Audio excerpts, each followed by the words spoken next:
Jadi di sini saya akan membahas mengenai konsep Allah Tritunggal. Jadi kita masuk kepada pengertian Allah Tritunggal terlebih dahulu. Allah Tritunggal, teman-teman, adalah doktrin utama dalam Kekristenan yang menyatakan bahwa Allah adalah satu dalam esensi, tetapi memiliki tiga pribadi yang berbeda, yaitu Bapa, Anak atau Yesus Kristus, dan Roh Kudus. Doktrin ini menunjukkan bahwa Allah tidak hanya satu pribadi yang berubah bentuk, tetapi tiga pribadi yang ada secara bersamaan, masing-masing memiliki peran khusus dalam karya keselamatan.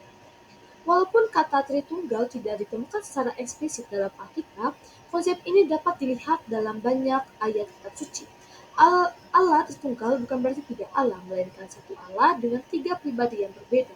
Ini adalah misteri yang sulit dipahami sepenuhnya oleh akal manusia, tapi merupakan kebenaran yang diajarkan dalam Alkitab dan diterima oleh gereja Kristen sejak awal. Lalu selanjutnya kita akan membahas mengenai keesaan Allah dalam Alkitab. Dalam Alkitab, teman-teman, Allah secara jelas dinyatakan sebagai satu-satunya Tuhan yang benar. Ini menunjukkan bahwa Allah dalam kekristenan tetap esa dan tidak terbagi. Namun, meskipun Allah itu satu, ada banyak ayat yang menunjukkan bahwa Allah memiliki tiga pribadi yang berbeda, tetapi tetap dalam kesatuan yang sempurna. Allah Bapa, Allah Anak, dan Allah Roh Kudus disebutkan secara bersamaan dalam berbagai ayat, misalnya dalam Matius bab 24 ayat 19. Yesus memerintahkan kepada murid-muridnya, baptislah mereka dalam nama Bapa dan Anak dan Roh Kudus. Kata nama dalam ayat ini berbentuk tunggal yang menunjukkan bahwa Allah tetap satu, tetapi memiliki tiga pribadi. Lalu selanjutnya kita akan membahas mengenai ketiga pribadi Allah dalam Alkitab.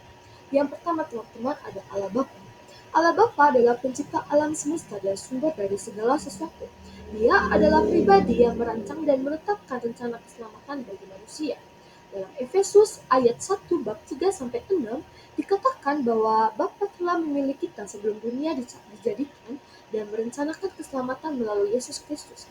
Dalam doanya, teman-teman, Yesus juga selalu mengarahkan doa kepada Bapa, menunjukkan bahwa Bapa adalah pribadi yang terpisah dari dirinya. Lalu yang kedua adalah Allah Anak atau Yesus Kristus. Yesus Kristus adalah firman Allah yang menjadi manusia. Yohanes bab 1 ayat 1 sampai 14. Dia adalah perwujudan Allah dalam bentuk manusia yang datang ke dunia untuk menyelamatkan manusia dari dosa melalui kematian dan kebangkitannya.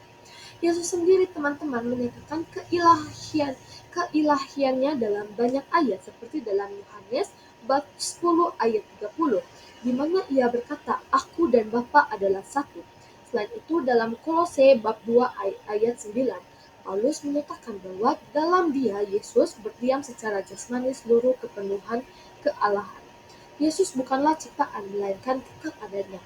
Dalam Yohanes bab 8 ayat 58, Yesus berkata, "Sebelum Abraham menjadi, aku telah ada," yang menunjukkan bahwa ia sudah ada sebelum dunia diciptakan. Itu membuktikan bahwa Yesus adalah Allah yang sejati. Yang ketiga adalah Allah Roh Kudus. Roh Kudus adalah pribadi Allah yang bekerja dalam dunia untuk membimbing, menghibur, dan mengkuduskan orang percaya. Yesus menyebut Roh Kudus sebagai penghibur dalam Yohanes bab 14 ayat 16 sampai 17 yang akan datang setelah Yesus naik ke surga. Roh Kudus tidak hanya merupakan kekuatan atau pengaruh, tetapi benar-benar adalah pribadi Allah yang dapat berbicara. Menurut Kisah Para Rasul bab 13 ayat 2, mengajarkan Yohanes bab 14 ayat 26 dan bahkan bisa berbuka. Menurut Efesus bab 4 ayat 30, dalam Kisah Para Rasul bab 5 ayat 3 sampai 4, ketika Ananias berbohong kepada Roh Kudus, Petrus berkata bahwa ia sebenarnya telah berbohong kepada Allah. Ini membuktikan bahwa Roh Kudus adalah Allah itu sendiri, bukan sekedar energi atau kuasa ilahi. Lalu kita melanjutkan kepada materi mengenai kesalahan umum tentang Tritunggal. Yang pertama adalah tritheisme atau tiga Allah. Yang pertama ini adalah menganggap bahwa Bapa, Anak, dan Roh Kudus adalah tiga Allah yang terpisah. Ini, teman-teman, tentunya bertentangan dengan ajaran Alkitab bahwa Allah itu satu. Yang kedua, modalisme, yaitu satu Allah dalam tiga peran. Menganggap bahwa Allah hanya satu pribadi yang tampil dalam tiga bentuk berbeda, seperti seorang aktor yang memakai tiga topeng. Ini tentu saja salah, teman-teman, karena Alkitab menunjukkan bahwa ketiga pribadi ada secara bersamaan, seperti dalam pembaptisan Yesus menurut Injil Matius bab 3 ayat 16-17.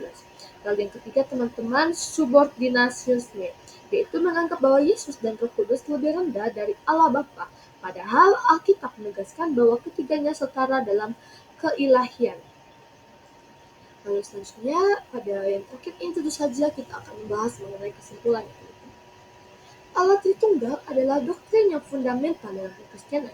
Meskipun sulit untuk dipahami teman-teman sepenuhnya oleh akal manusia, Alkitab dengan jelas mengajarkan bahwa Allah adalah satu dalam esensi, tetapi tiga dalam pribadi. Allah Bapa adalah sumber dari segala sesuatu. Yesus Kristus adalah perwujudan Allah yang datang ke dunia untuk menyelamatkan manusia. Dan Roh Kudus adalah Allah yang bekerja dalam hati manusia untuk membimbing mereka kepada kebenaran. Ketiga pribadi ini bekerja dalam kesatuan yang sempurna dan menunjukkan bahwa Allah adalah kasih dan relasional dalam dirinya sendiri. Doktrin ini bukan hanya sebuah konsep teologis, tetapi juga menjadi dasar dalam kehidupan iman Kristen. Dengan memahami Allah Tritunggal, kita dapat lebih mengenal siapa Allah yang kita sembah dan bagaimana kita harus hidup dalam hubungan dengannya. Jadi sekian materi yang saya sampaikan. Terima kasih.